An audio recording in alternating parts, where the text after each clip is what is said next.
Hello বন্ধুরা, আবিরের গল্প আড্ডা চ্যানেলে আপনাদের সবাইকে স্বাগত। এখানে আপনি প্রতিদিন রোম্যান্টিক, মাফিয়া, ভৌতিক, স্যাড, ইমোশনাল, গ্যাংস্টার, ফানি, রহস্য, হ্যাকিং সহ আরও অন্য সব গল্প শুনতে পারবেন। তাই চ্যানেলটি সাবস্ক্রাইব করে নোটিফিকেশন আইকন অন করে রাখুন, যাতে কোনো গল্পই মিস না যায়। তাহলে চলুন আর দেরি না করে আজকের গল্পটি শুরু করা যাক। নেহার সামনে নতমস্তকে দাঁড়িয়ে আছে নিলয়। তার চোয়াল শক্ত হয়ে আছে, বুকের এক কোণে প্রচণ্ড যন্ত্রণা অনুভূত হচ্ছে। নেহা তার সাথে দেখা করতে এসেছে, ব্যাপারটা প্রথমে তাকে আনন্দ দিলেও সেই আনন্দ মুহূর্তেই মিলিয়ে গেছে যখন জানতে পেরেছে নেহার আসার আসল উদ্দেশ্য। নেহা নিলয়ের জন্যই অপেক্ষারত ছিল। নিলয় নেহাকে দেখতে পেয়ে দ্রুত পায়ে এগিয়ে এলো তার কাছে। আকুল কণ্ঠে জিজ্ঞেস করল, আপনি এখানে কোনো বিশেষ কাজ ছিল বুঝি? নেহা একদম শান্ত স্থির গলায় উত্তর দিল, আপনার সাথে দেখা করতে এসেছি। নেহার এই উত্তরটা তপ্ত খরার পর এক পশলা বৃষ্টির মতো নিলয়ের হৃদয়ের রাঙিনায় শীতল পরশ বুলিয়ে দিল। উচ্ছ্বসিত চিত্তে সে বলে উঠল, আপনি সত্যি আমার সাথে দেখা করতে এসেছেন? আপনার ধারণা নেই আমার কতটা আনন্দ হচ্ছে। চলুন আমরা কোথাও যেয়ে বসে কথা বলি, এখানে দাঁড়িয়ে থাকাটা ভালো দেখাচ্ছে না। নেহা গম্ভীর কণ্ঠে থামিয়ে দিয়ে বলল, আমি কোথাও যাব না, অহেতুক ব্যস্ত হবার কোনো প্রয়োজন নেই। আপনার সাথে কিছু জরুরি কথা আছে, কথাগুলো শান্ত মস্তিষ্কে শুনুন। নিলয় এবার কিছুটা দমে গেল। তার সব উৎসাহ মুহূর্তেই যেন বাষ্প হয়ে উড়ে যায়। ভ্রু দুটি কুঁচকে বিস্ময় ভরা কণ্ঠে বলল, বলুন, কি বলতে চান আপনি? নেহা কোনো ভনিতা না করে স্পষ্ট কণ্ঠে বলল, আমার পক্ষে আপনাকে ভালোবাসা সম্ভব নয় নিলয়। ভালোবাসাটা কখনো জোর করে হয় না। আমি আপনার অনুভূতিকে বা আপনার ভালোবাসাটাকে অপমান করছি না, তবে আপনার এই ভালোবাসাটা একপাক্ষিক। এই একপাক্ষিক ভালোবাসার মস্ত বড় ভার আমার পক্ষে মেনে নেওয়া বা বয়ে বেড়ানো একেবারেই সম্ভব নয়। আমি রাজীবের স্থানে অন্য কাউকে, বিশেষ করে আপনাকে, বসাতে পারবো না। তাই এই পাগলানিটা এবার ছেড়ে দিন। আপনি গতকাল বলেছিলেন আমি যদি চাই তবে আপনি আমাকে বিয়ে করতে রাজি, কিন্তু আমি তা চাই না। নিশ্চয়ই এই ভালোবাসার জোড়াজড়িতে আমার নিজস্ব মতের একটা দাম আছে, তাই নয় কি? তবে কি আপনি চান আমি রিমিকে বিয়ে করি, নিজের মনকে মিথ্যা বুঝিয়ে অন্য কারো জীবন নষ্ট করি? সেটা সম্পূর্ণ আপনার ব্যক্তিগত ব্যাপার, আমি তাতে কিছুই বলবো না। আর আমার বলা না বলাতে আপনার জীবনে কিছুই যায় আসে না। তবে আমাকে আপনি দয়া করে ভুলে যান। একটা কথা জানেন তো, জীবন সবকিছু এক মুঠোতে দেয় না। কিছু মুহূর্ত, কিছু অধরা সুখ মুঠো ছাড়া হবেই, হতেই হবে। যাহা চাই তাহা কি আমরা সর্বদা পাই? বেলা শেষে জীবনের হিসেবে কিছু মূল্যবান জিনিস আমরা খোয়াবই। এটাই জীবনের নিতান্ত সত্যটা। অতি তিক্ত, কিন্তু এটাই বাস্তবতা। নেহা থামল। অজস্র অজানা অনুভূতিগুলো এসে তার গলায় জমেছে। ভেতরের চাপা কান্নাগুলো যেন বিদ্রোহ করছে, কথাগুলো আটকে যাচ্ছে, স্বর বারবার কেঁপে উঠছে। তার কি তবে কষ্ট হচ্ছে? কিন্তু কেন হচ্ছে? সে তো নিলয়কে ভালোবাসে না, তবে কেন তার ভেতরটা এতটা দুমড়ে মুচড়ে কষ্ট পাচ্ছে? নেহার তা জানতে ইচ্ছে করছে না। সে শুধু এটুকু জানে, এই ভালোবাসাকে সে চাইলেও গ্রহণ করতে পারবে না। এটাই চিরন্তন সত্যি। নেহা নিলয়ের অগোচরে নিজেকে দ্রুত সামলে নিল। তারপর কঠোর গলায় বলে উঠল, আশা করি আপনি সবকিছু শান্তভাবে বুঝেছেন। এরপর থেকে আমাকে আর কখনো বিরক্ত করবেন না, অন্যথায় আমার রুদ্ররূপ দেখতে বাধ্য হবেন। নেহার কথাগুলো নিলয়ের কর্ণকুহরে ঝঙ্কার তুলছে। বুকের অতলের জলসমুদ্রে এক বিশাল ঘূর্ণিঝড় বয়ে যাচ্ছে।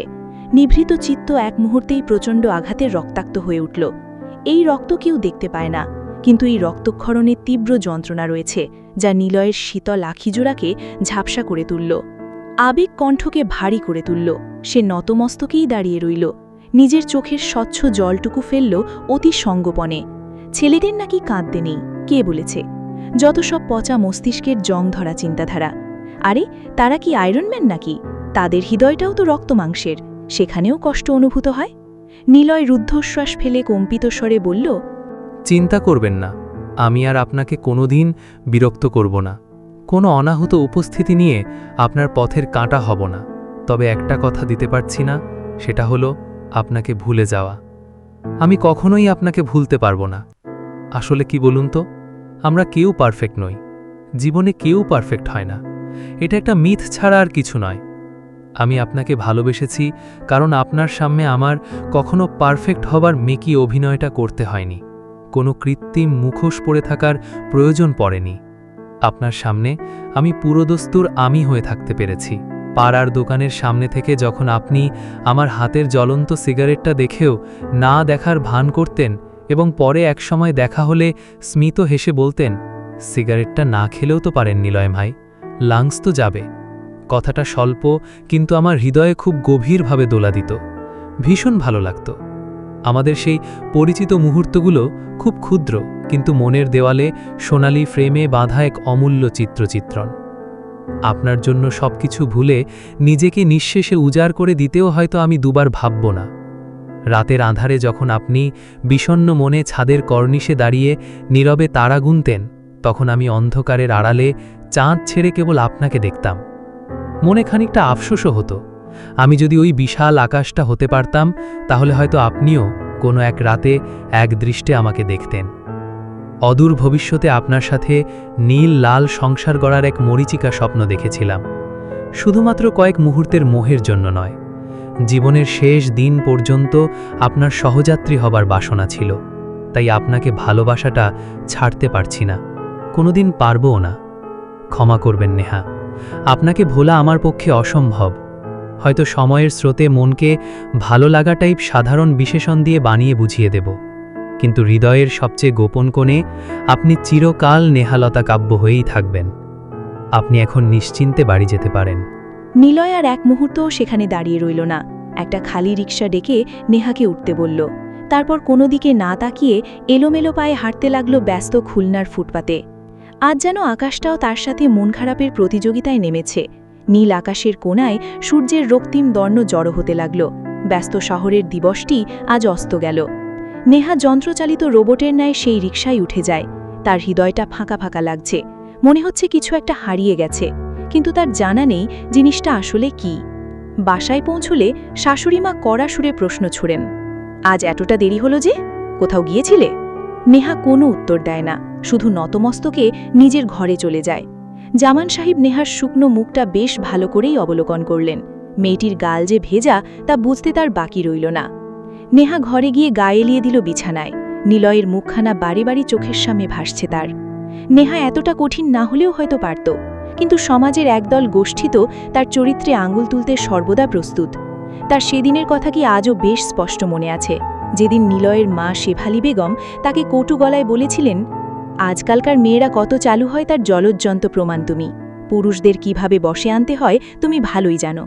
সেদিন লজ্জা আর অপমানে মাটিতে মিশে যেতে ইচ্ছে করছিল নেহার। নিলয়ের সাথে তার বন্ধুসুলভ মেলামেশাকে নোংরাভাবে সম্বোধন করেছিলেন শেফালি বেগম। সেদিন থেকেই নেহা নিলয়কে এড়িয়ে চলছিল। তার সপ্তাহ দুয়েকের মধ্যেই নিলয় তাকে প্রেম নিবেদন করে বসে, যা সেদিনের অপমানের বিভৎস স্মৃতিকে আরও বিষাক্ত করে তোলে। ফলে নিলয়কে চপেটাঘাত করতেও দুবার ভাবেনি নেহা। আজ পুনরায় সেই স্মৃতিগুলো সেলুলয়েডের রিলের মতো একের পর এক চোখের সামনে ভাসছিল। ভাগ্যের এমন অবাক পরীক্ষায় কিংকর্তব্য বিমূঢ় হয়ে পড়েছে নেহা। আজ সত্যি নিজেকে পরাজিত মনে হচ্ছে। কে বলেছে প্রেম মানে সুখ? প্রেম মানে সুখ নয়, বরং বিষাদ, বিষাক্ত এক নীল বিষাদ। নেহার দিনগুলো স্বাভাবিক নিয়মেই কাটতে লাগল। অফিস, বাড়ি, শ্বশুরবাড়ির মানুষদের নিয়ে তার দিনগুলো নিজস্ব বৈচিত্র্যে কাটছে। প্রতিদিনের ব্যস্ততার মাঝে সে নিজেকে ডুবিয়ে রাখার হাজারটা চেষ্টা চালায়, কিন্তু দিন শেষে ঘরে ফিরলেই চার দেওয়ালের নীরবতা তাকে গ্রাস করতে আসে। মাঝে মাঝে মুনমুন বেগম আর রিমি তার ওপর অহেতুক রাগ ও বিরক্তি জাহির করে। ছোটখাটো বিষয়ে খোঁটা দিতেও ছাড়ে না। নেহা কোনো প্রতিবাদ করে না, নিঃশব্দে নিজের মতো করে সে নিজেকে প্রতিদিন গুছাতে লাগল। কিন্তু মনের লুকিত প্রকোষ্ঠে কেন যেন এক আগন্তুক বারে বারে কড়া নাড়ছিল। শান্ত মস্তিষ্কে মাঝরাতের নিস্তব্ধতায় কেউ যেন তার কর্ণকুহরে অনবরত ফিসফিস করে বলছিল, তুমি হীনা আমি, এবং আমিহীন তুমি বড্ড অসহায়। চারপাশ শুনশান নীরবতায় ঢেকে গেছে। নেহা ছাদের কার্নিশে উদাস নয়নে পাড়া গুনছিল। রাতের এই প্রহরে নিথর আকাশের তারা গুনতে বড্ড ভালো লাগে তার। নিজের প্রিয় মানুষগুলোকে ওই দূরের তারার আড়ালে খুঁজতে ভালো লাগে, যেমন নিজের প্রিয় বাবা আর রাজীব। রাজীবের সাথে তার সম্পর্কটা খুব নিবিড় ছিল, ছিল পরম মমতায় ঘেরা। কোনো মনোমালিন্য বা তিক্ততা ছিল না সেই সম্পর্কের মাঝে। কিন্তু নির্মম ভাগ্যের হয়তো তার ঝুলিতে এই স্বল্প সুখটাই লেখা ছিল। তাই তো বিয়ের মাত্র 2 বছরের মাথায় অনাকাঙ্ক্ষিত অঘটনটা ঘটে যায়। এখন জীবনের সামান্য আলো দেখলেও, সিঁদুরে মেঘ দেখলেও তার প্রবল ভয় করে। এই বুঝি আবার কোনো ঝড় এসে সব লণ্ডভণ্ড করে দিয়ে যাবে। এই বুঝি ভাগ্য আবার নতুন করে পরিহাস করতে ব্যস্ত হবে। হঠাৎ অনুভূতির সেই বিষণ্ণ আবেশ ভেঙে পেছনে কারো দীর্ঘশ্বাসের শব্দ পাওয়া গেল। অন্ধকার চিরে জামান সাহেব ধীর পায়ে সেখানে উপস্থিত হলেন। তিনি নেহার দিকে কিছুক্ষণ গম্ভীর মুখে তাকিয়ে রইলেন। তারপর ভারী স্বরে বললেন, নেহা, তোমার সাথে আমার একটা অত্যন্ত গুরুত্বপূর্ণ কথা রয়েছে। নেহা চমকে উঠে পেছনে ফিরে তাকালো। চোখ মুছে বিনয়ী ও নম্র স্বরে বলল, বলুন বাবা, আমি শুনছি। জামান সাহেব আক্ষেপ আর ক্ষোভ ভরা কণ্ঠে বলে উঠলেন, তোমার কাছ থেকে এমন কিছু আমি কখনোই আশা করিনি নেহা। আমার মৃত ছেলের স্মৃতির সঙ্গে কিংবা এই পরিবারের সম্মানের সাথে তুমি এভাবে অবহেলা করবে তা আমি স্বপ্নেও ভাবতে পারিনি। জামান সাহেবের কথায় বিমূঢ় দৃষ্টিতে তাকিয়ে থাকে নেহা। সে ভেবেছিল জামান সাহেব হয়তো তাকে কড়া কথা বলবেন, কিন্তু নেহাকে সম্পূর্ণ অবাক করে তিনি বললেন, তোমার কাছ থেকে এমন কিছু আমি কখনই আশা করিনি। আমি তো তোমাকে কখনোই রিমি কিংবা রাজীব থেকে আলাদা ভাবিনি, কিন্তু আমার মনে হয় না তুমি আমাকে নিজের বাবার মতো ভাবো। নেহা জিজ্ঞেস করল, কেন বাবা, আমি কি কোনো ভুল করেছি? জামান উত্তর দিলেন, ভুল নয়, অন্যায় করেছ। অন্য কারোর সাথে নয়, নিজের সাথে। তুমি অন্যায়টা নিজের সাথে করেছ এবং এখনও করে যাচ্ছ।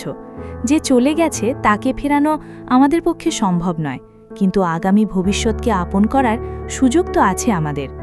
জীবন কিন্তু খুব স্বার্থপর, সে সবাইকে দ্বিতীয় সুযোগ দেয় না। তোমার সামনে সে সুযোগ এসেছে, তোমায় হাসি মুখে সেই সুযোগ আলিঙ্গন করতে চাচ্ছে। তুমি তাকে ফিরিয়ে দিও না নেহা। নেহা বলল, কিন্তু বাবা। জামান বললেন, একটা কথা কি জানো তো, কোনো মানুষ একাকিত্বকে বরণ করতে পারে না। তোমার সম্পূর্ণ জীবনটাই পড়ে আছে নেহা। আমি বলছি না একজন নারীর জীবন কাটাতে পুরুষের প্রয়োজনীয়তা অপরিসীম। আমি শুধু বলছি একজন মানুষের একজন নিবিড় বন্ধুর প্রয়োজন হয়, যে সুখে দুঃখে ছায়ার মতো পাশে থাকবে। আর সেই বন্ধুটি তুমি নিলয়ের মাঝে ঠিক খুঁজে পাবে। ছেলেটা তোমাকে অনেক ভালোবাসে, সম্মান করে, কোনো বদগুণ নেই তার। যথেষ্ট বুদ্ধিমান এবং সৎ ছেলে সে।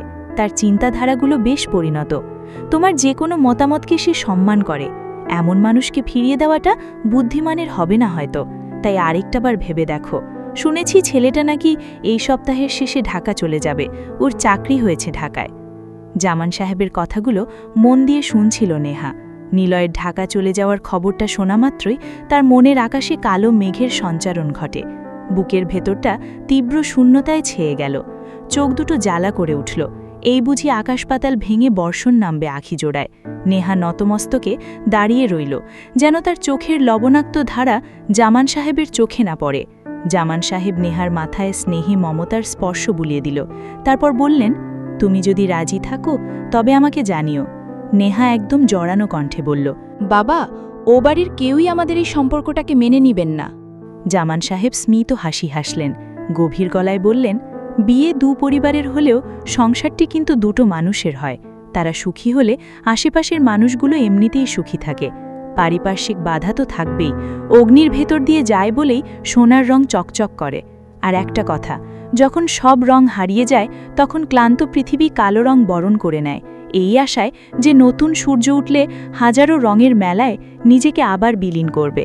তাই এত ভেবো না, শান্তচিত্তে ভাবো তুমি কি চাও। কথাটা বলেই জামান সাহেব প্রস্থান করলেন। নেহা ছাদের কার্নিশেই দাঁড়িয়ে রইল। শীতল বাতাস বইছে, উড়ছে তার কালো ঢেউ খেলানো চুলগুলো। চোখের বাঁধ ভাঙল বিষাদ সিন্ধুর শ্রাবণ ধারায়। চোখ বুজে আকাশপানে মুখ করে দাঁড়িয়ে রইল নেহা। রাত নিস্তব্ধ, আর হাওয়া যেন কানে কানে অনবরত ফিসফিস করে বলে চলেছে, আর কত অন্যের জন্য বাঁচবে, এবার নিজের জন্যও একটু বাঁচো। নিলয় তার ব্যাগ গোছাতে ব্যস্ত। শেফালি বেগম দরজার বাইরে অপরাধীর মতো মাথা নত করে দাঁড়িয়ে আছেন। ছেলের রাগ সম্পর্কে তার বেশ ভালো করেই ধারণা আছে। চরম শান্ত স্বভাবের ছেলেটি যদি একবার রেগে যায় তবে সেই রাগ দমানো বড্ড কাষ্টের। আর সেই অভিমান ও রাগের চরম পরিণতিতেই আজ ছেলের ঢাকায় একবারে চলে যাওয়ার সিদ্ধান্ত। মূলত আজ তার মায়ের ওপর তীব্র ক্ষোভ ও অভিমান নিয়ে ঘর ছাড়ছে নিলয়। নিজের ছেলের চোখেই যেন আজ নিচু মনের মানুষের খেতাব পেয়েছেন শেফালি বেগম। নেহার সাথে সেদিন শেষবারের মতো কথা বলে বাড়ি ফিরতে ফিরতে বেশ রাত হয়ে গিয়েছিল নিলয়ের। বাসায় ফিরলে ঘরের ছোট কাজের মেয়েটি দরজা খুলে দেয়। নিলয়ের রুমে যেতে হলে শেফালি বেগমের রুম পেরিয়েই যেতে হয়। নিলয় যখন নিজের ঘরের দিকে এলোমেলো পায়ে হেঁটে যাচ্ছিল, ঠিক সেই সময় শেফালি বেগমের রুম থেকে ভেসে আসা কথাগুলো তার কানে আসে। তুমি চিন্তা করো না, নেহার ভূত তোমার ছেলের মাথায় বেশি দিন টিকবে না। আমি তো নেহাকে চিনি, মেয়েটার আত্মসম্মানের বেশ বড়াই, তাই এসব নিয়ে চিন্তা করো না। নেহার হৃদয় বিদারক প্রত্যাখ্যানের কথাগুলো তখনও নিলয়ের মস্তিষ্কে ঘুরপাক খাচ্ছিল।